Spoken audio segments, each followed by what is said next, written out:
నమస్తే, నేను మీ Teja. Mangli micro finance ఏదైతే ఇష్యూ ఉందో బాధితుల పక్షాన పోరాడుతున్న అడ్వకేట్ సుబ్బు కిడ్నాప్ అయ్యాడా, అతను ప్రస్తుతం ఎక్కడున్నాడు, అతను కిడ్నాప్ అయ్యాడంటూ కూడా బయటికి కొన్ని వార్తలు వస్తూ ఉన్నాయి. ఇవన్నీ కూడా నిజమేనా, నమ్మొచ్చా? నిన్ననే సుబ్బు డీజీపీ ఆఫీస్ దగ్గరికి వెళ్ళి అతను ప్రొటెక్షన్ కోరడం అయితే జరిగింది. మొదటి నుంచి కూడా సుబ్బు చెప్తున్నాడు, మంగ్లీ వైపు నుంచి కూడా నాకు థ్రెటనింగ్ ఉంది, మంగ్లీ అనుచరులు నన్ను వెంబడిస్తున్నారు, ఫోన్ కాల్స్లో వాట్సాప్ కాల్స్లో నన్ను బెదిరిస్తున్నారు, చంపేస్తామని, హిట్ అండ్ రన్ చేసి మరీ పోతా అంటూ కూడా బెదిరింపు చర్యలకు పాల్పడుతున్నారంటూ కూడా అతను ఎప్పుడైతే పంజాగుట్ట పోలీస్ స్టేషన్లో కేసు నమోదు చేశాడో అప్పటి నుంచి కూడా ఇదే విషయాలు చెప్పుకుంటూ వచ్చాడు. నిజం చెప్పాలంటే పంజాగుట్ట పోలీస్ స్టేషన్కి ఈ విషయం చెప్పిన తర్వాత ఈ మైక్రో ఫైనాన్స్ ఇష్యూ కాస్త సైడ్ అయిపోయింది. ఇదంతా కూడా సుబ్బు, పంజాగుట్ట పోలీస్ స్టేషన్లో ఉన్న సిఐ అలాగే మంగ్లీ, వీరి ముగ్గురు చుట్టూ మాత్రమే తెలుసు. సో తాజాగా అడ్వకేట్ సుబ్బు కనిపించట్లేదు, ఇతను అసలు ఎక్కడికి వెళ్ళాడు? నిన్నటి వరకు కూడా డీజీపీ ఆఫీస్ దగ్గర కనిపించిన ఈ వ్యక్తి సడన్ గా ఎక్కడికి వెళ్ళాడు? డైలీ ఏదో ఒక మీడియా ఛానల్స్కి ఇంటర్వ్యూ ఇస్తూ కనిపిస్తున్న సుబ్బు హైకోర్టు దగ్గర కావచ్చు, ఇటు యూట్యూబ్ ఛానల్స్ దగ్గర కావచ్చు, లేదంటే శాటిలైట్ ఛానల్స్ దగ్గర కావచ్చు, అతను ఈ కేసుకు సంబంధించిన పూర్తి వివరాలన్నీ కూడా చెప్పే ప్రయత్నం చేస్తూ ఉన్నాడు. బాధితుల పక్కన పోరాడుతూ, అంటే వారి వైపు న్యాయం ఏ రకంగా ఉంది అనే విషయాన్ని కూడా మీడియా ఛానల్స్కి తెలియపరుస్తూ ఉన్నాడు గత కొన్ని రోజుల నుంచి. మరి సడన్ గా అడ్వకేట్ సుబ్బు అసలు ఏమైపోయాడు? అతనికి కాల్ చేస్తే కలవట్లేదంటూ కూడా చెప్తున్నారు. రైట్, ఒకసారి నేను కూడా ట్రై చేస్తాను, మరి అడ్వకేట్ సుబ్బుకి కాల్ చేస్తుంటే అసలు కలుస్తుందా లేదా అనేది మనం క్లియర్గా తెలుసుకుందాం. ఇవి ఆరోపణలు మాత్రమేనా, లేదంటే నిజంగానే ఏదైనా జరిగిందా? ఎందుకంటే అతను మొదటి నుంచి కూడా చెప్తున్నాడు, నాకు థ్రెటనింగ్ ఉంది, నాకు ప్రొటెక్షన్ కావాలి అంటూ కూడా మొదటి నుంచి కూడా చెప్తా ఉన్నాడు. అంచేతే అతను పంజాగుట్ట పోలీస్ స్టేషన్కి వెళ్ళాడు. రైట్, నేను అడ్వకేట్ సుబ్బుకైతే కాల్ చేస్తా ఉన్నాను. ఫోన్ అయితే రింగ్ అవుతుంది.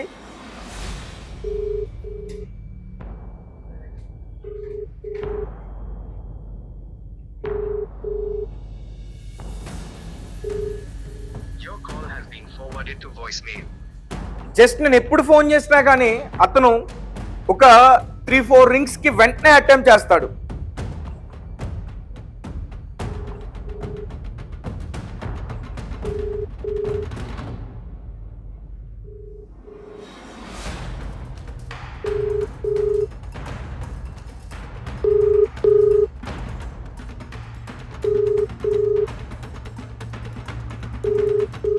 ఫోన్ అయితే రింగ్ అవుతుంది కానీ ఫోన్ లిఫ్ట్ చేయట్లేదు. సరే, వాట్సాప్ కాల్లో కూడా నేను ఒకసారి ట్రై చేసే ప్రయత్నం చేస్తాను. వాట్సాప్ కాల్లో కూడా ఫోన్ అయితే రింగ్ అవుతుంది.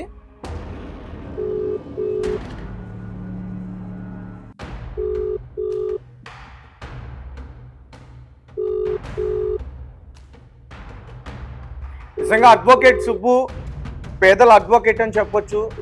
సామాన్య ప్రజల వైపున ఇతను పోరాడుతూ ఉన్నాడు. ఇతను ఇప్పటి నుంచి చేస్తుంది కాదు, గత 4 సంవత్సరాల నుంచి కూడా ఇతని పైన చాలా ఆర్టికల్స్ కూడా వచ్చాయి. మరి అటువంటి అడ్వకేట్ ఈ పెద్ద కేసులో ఇన్వాల్వ్ అవ్వడం వల్ల చాలా మంది దగ్గర నుంచి కూడా అతనికి బెదిరింపులు వస్తున్నాయి. ముఖ్యంగా పొలిటికల్గా చాలా ప్రెజర్ పెట్టే ప్రయత్నం చేస్తాడు. నిన్న మీడియా కూడా అతను చాలా విషయాలు చెప్పే ప్రయత్నం చేశాడు. ఒక మాజీ ఎమ్మెల్యే లాంటి వ్యక్తి కూడా కాల్ చేశాడు, అలాగే ఒక ఎమ్మెల్యే తండ్రి గారు కూడా కాల్ చేశాడు. ఇలాంటి విషయాలు కూడా చాలా చెప్పే ప్రయత్నం చేశాడు డీజీపీ కార్యాలయం దగ్గర.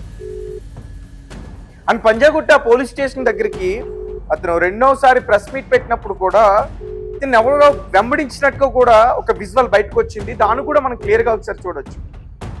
సో అంటే అడ్వకేట్ సుబ్బు ముందు నుంచి చెప్తా ఉన్నాడు, నాకు థ్రెటనింగ్ ఉంది, నాకు ప్రొటెక్షన్ కావాలంటూ కూడా ముందు నుంచి చెప్తా ఉన్నాడు. అలాగే నిన్న కూడా మీడియా మిత్రులతో మాట్లాడుతున్నప్పుడు సార్, ఒకవైపు మంగ్లీ అనుచరులు కావచ్చు, లేదంటే సిఏ రామకృష్ణ, ఎందుకంటే రామకృష్ణ గారికి అగెనెస్ట్గా నేను కేసు పెట్టడం అయితే జరిగింది. అతను నన్ను బ్రీత్ అనలైజర్ చేసి ఒక హైకోర్టు అడ్వకేట్ అయిన నన్ను అవమానించాడు, దానికి సంబంధించి కూడా నేను కేసు పెట్టడం జరిగింది.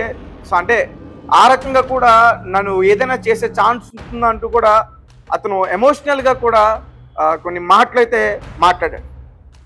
సో ఈ కేసు విషయానికి వస్తే మైక్రో ఫైనాన్స్ మెగా దోపిడీ ఈ రమావత్ మధు అయితే పోలీసులు అదుపులో అయితే ఉన్నాడు, కొన్ని రోజులు తప్పించుకున్నాడు కానీ పోలీసులు అయితే అతను పట్టుకున్నారు. ఇక భరత్ కుమార్ చౌహాన్, అలాగే శైలజా చౌహాన్, మంగ్లీ బ్రదర్ శివా చౌహాన్ వీళ్ళైతే అప్స్కాన్ లో ఉన్నారని చెప్పి director general of police DGP ఆయనే డైరెక్ట్ గా చెప్పారు, నేను చెప్తుంది కాదు. సో మరి మంగ్లీ ఎప్పుడైతే ప్రెస్ మీట్ పెట్టిందో రెండోసారికి, అది first time Narsingi police station దగ్గర ఎప్పుడైతే ఆమె ప్రెస్ మీట్ పెట్టిందో వాళ్ళందరినీ కూడా చూపించే ప్రయత్నం చేసి ఈ కేసుతో మాకు సంబంధం లేదని చెప్పింది. మరి ఆ చూపించిన వ్యక్తి ఇప్పుడు ఎక్కడా కూడా కనిపించట్లే. రెండోసారి ప్రెస్ మీట్ పెట్టినప్పుడు కూడా అతను కనిపించలే. అతను ఎక్కడికి వెళ్ళిపోయాడు? ఈ కేసుతో సంబంధం లేనప్పుడు అతను ఎందుకని అప్స్కాన్ లో ఉన్నాడు? అలాగే ఇంకొక ప్రశ్న ప్రజల దగ్గర నుంచి వస్తుంది. ఎవరైతే మంగ్లీ వైపు న్యాయవాది ఉన్నారో కిషాన్ చౌహాన్, అతను ఎందుకు మీడియా మిత్రులతో మాట్లాడడానికి ప్రయత్నించట్లేదు? ఈ కేసు గురించి వివరాలు వెల్లడించే ప్రయత్నం చేయట్లేదు. ఒకవేళ మంగ్లీ పక్షాన న్యాయం ఉంటే ఖచ్చితంగా అతను మాట్లాడవచ్చు. మీడియా ఛానల్స్ కూడా నిజాన్నే బయటికి చూపించి ప్రజలకి తెలియజేస్తాయి. ఒకరిని బ్లేమ్ చేసే ప్రయత్నం అయితే చేయదు. కేవలం ఆ కిషాన్ చౌహాన్ 2 ఛానళ్లతో మాత్రమే రీసెంట్గా మాట్లాడిన పరిస్థితి. నేను కూడా ట్రై చేశాను ఒక ఛానల్ దగ్గర నుంచి అతనితో మాట్లాడడానికి, కానీ కాలేదు. ఒకసారి మనం కాల్ చేద్దాం. మంగ్లీ అడ్వకేట్ అతని నెంబర్ కూడా నా దగ్గర ఉంది. ఒకసారి మరి అతను ఫోన్ లిఫ్ట్ చేస్తాడా లేదనేది అయితే ఒకసారి ప్రయత్నిద్దాం.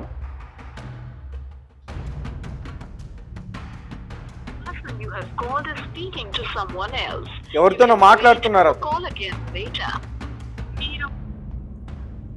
సో పూర్తిగా ఈ కేసు అనేది అయితే మాత్రం అంటే ప్రజలకు అర్థం అవుతుంది ఎవరు బాధితులు ఎవరు నిందితులు అనేది ప్రజలే చెప్పేస్తున్నారు. మన కమెంట్స్ లో కూడా చూసుకుంటే ఖచ్చితంగా శిక్షలు వేయాలి, ఇప్పుడు ఆరోపణలు ఎదుర్కొన్న వ్యక్తులు వాళ్ళకి శిక్షలు పడాలంటూ కూడా చెప్తున్నారు. మంగ్లీ గారికి శిక్షలు పడాలంటూ కూడా చెప్తున్నారు. సో ఈ మైక్రో ఫైనాన్స్ ఇష్యూకి సంబంధించి ముఖ్యంగా పేర్లు వినిపిస్తున్నాయి బయటిగా. అడ్వకేట్ సుబ్బు, బాధితుల పక్షాన పోరాడుతున్న న్యాయవాది, అలాగే మంగ్లీ సింగర్. నిజమేంటో అబద్ధమేంటో పూర్తిగా ఎవరికి తెలియదు, పోలీసులే చెప్పాలి, చట్టమే చెప్పాలి. కానీ కొన్ని రోజుల నుంచి అయితే మాత్రం విపరీతంగా ఆరోపణలు ఎదుర్కొంటుంది.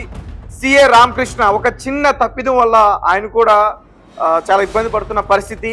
అలాగే హిమకాంత్ రెడ్డి, ఇతనైతే కొన్ని రోజుల నుంచి మీడియా ముందుకు వచ్చి చాలా విషయాలు చెప్పాడు. ఇప్పుడు అసలు అతను ఎక్కడికి వెళ్ళిపోయాడో కూడా ఈ విషయం నేను చెప్తుంది కాదు.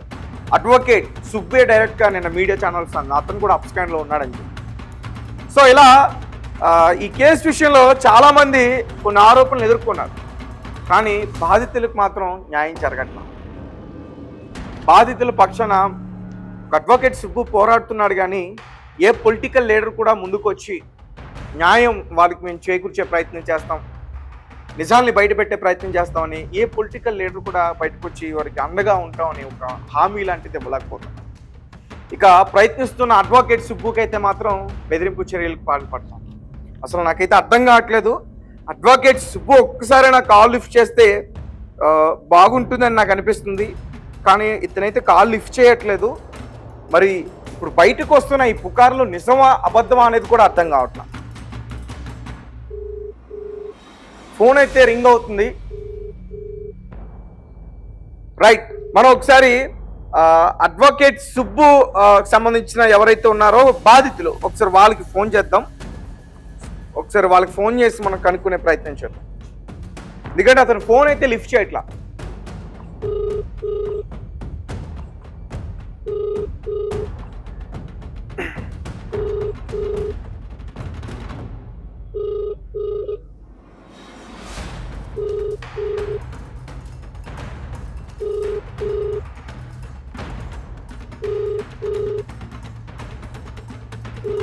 సో బాధితులు కూడా ఫోన్ లిఫ్ట్ చేయట్లేదు. ఇంకొక పర్సన్కి ట్రై చేద్దాం.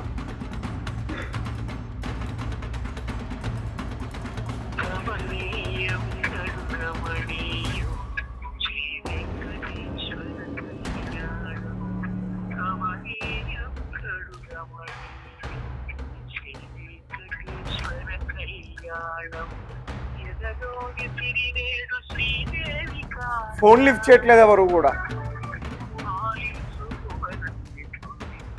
సో ఈ బాధితులకి ఒక లీడర్ ఉన్నారు, అంటే ఆయన కాంగ్రెస్ పార్టీలో యూత్ లీడర్గా ఉన్నారు. ఆయన వారి పక్షాన ఆయన కూడా పోరాడే ప్రయత్నం చేస్తున్నారు. ఆయనకి కాల్ చేస్తున్నా. సో అంటే వీళ్ళందరూ కూడా వెంటనే కాల్ లిఫ్ట్ చేస్తారు. బట్ ఇప్పుడు ఏ ఒక్కరు కూడా కాల్ లిఫ్ట్ చేయని పరిస్థితి. ఇటు బాధితులు కావచ్చు, అడ్వకేట్ సుబ్బు కావచ్చు, ఎవరు కూడా కాల్ లిఫ్ట్ చేయని పరిస్థితి. అసలు ఏం జరుగుతుంది ఈ మైక్రో ఫైనాన్స్ కేస్ ఇష్యూలో అనేది అర్థం కావట్లేదు నిజంగా.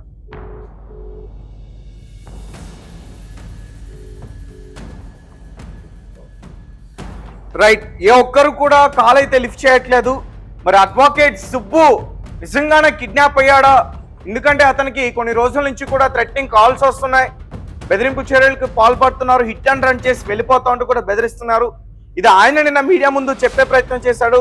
అలాగే దీని గురించే నాకు ప్రొటెక్షన్ కావాలంటూ నిన్న డీజీపీ కార్యాలయం దగ్గరికి అతను వెళ్ళడం జరిగింది.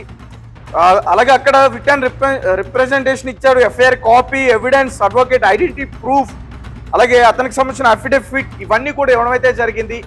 ఇలా అడ్వకేట్స్ ఎప్పుడు వెళ్తారంటే ఎస్పీ కార్యాలయానికి అలాగే సిపి కార్యాలయానికి వెళ్ళినప్పుడు అక్కడ వీరికి సరైన అంటే ఈ కేసుకు సంబంధించి సరైన న్యాయం దక్కినప్పుడు అక్కడ సరిగ్గా పట్టించుకోకపోతే డీజీపీ స్థాయి లాంటి కార్యాలయం దగ్గరికి వెళ్ళి వీళ్ళు ఖచ్చితంగా కొన్ని పత్రాలు అందజేసే ప్రయత్నం చేస్తారు. నిన్న కూడా అడ్వకేట్ సుబ్బు అదే ప్రయత్నం చేశాడు. రిటర్న్ రిప్రజెంటేషన్ ఇచ్చాడు, ఎఫ్ఐఆర్ కాపీ ఇచ్చాడు, దాంతోపాటు కొన్ని మెయిల్స్కి సంబంధించిన వాట్సాప్ వీడియోస్ కావచ్చు, కాల్ డీటెయిల్స్ కావచ్చు, కాల్ రికార్డింగ్స్ కావచ్చు, వాటికి సంబంధించిన ఎవిడెన్స్, అలాగే అతనికి సంబంధించిన ఐడెంటిటీ, అలాగే అఫిడవిట్ ఇవన్నీ కూడా ఇచ్చిన అడ్వకేట్ సుబ్బు మరి ప్రొటెక్షన్ తీసుకున్నాడా తీసుకోలేదా అనే విషయం అయితే ఇంకా తెలియదు. కానీ అడ్వకేట్ సుబ్బు కనిపించట్లేదు, అడ్వకేట్ సుబ్బు కిడ్నాప్ అయ్యాడనే విషయం అయితే ఖచ్చితంగా వైరల్ అవుతుంది. బట్ మనందరి సపోర్ట్ అయితే మాత్రం ఖచ్చితంగా అడ్వకేట్ సుబ్బుకి ఇవ్వాలి. ఎందుకంటే మొదటి నుంచి కూడా అతను ప్రజల అడ్వకేట్, పేదల అడ్వకేట్, ఇట్లానే అతను పేరు సంపాదించుకున్నాడు. అలాగే ఈ మైక్రో ఫైనాన్స్ విషయంలో కూడా చాలా మంది బాధితులు ఉన్నారు. సుమారు 150 మంది వరకు కూడా అతను పోరాడుతున్నారు. వాళ్ళందరి గురించి 150 కోట్లు స్కామ్ ఇది. సో ఖచ్చితంగా పొలిటికల్ లీడర్స్ దగ్గర నుంచి మంగిలి అనుచరుల దగ్గర నుంచి కూడా ఇతనికి బెదిరింపు చర్యలు అయితే వస్తా ఉన్నాయి. దానికి సంబంధించిన వీడియోస్ అన్ని కూడా నేను ఇవ్వడం జరిగింది. డీజీపీ కార్యాలయంలో కూడా ఆ వీడియోస్ అన్ని కూడా ఇవ్వడం జరిగింది. ఇప్పుడు తాజాగా చూస్తే అతని గురించి ఇటువంటి వార్త అయితే వచ్చింది. కనీసం సుబ్బుకి సపోర్ట్ చేయాలి. ఖచ్చితంగా సామాన్యుల పట్ల ఇలా పోరాడే సుబ్బు లాంటి వ్యక్తికి, ఇలాంటి న్యాయవాదులకి సపోర్ట్ ఇవ్వాలి. నేను ఖచ్చితంగా అతను ఎక్కడున్నాడు, ఏం జరుగుతుందనే విషయాన్ని మళ్ళీ మీ ముందుకు తీసుకొచ్చే ప్రయత్నం చేస్తాను.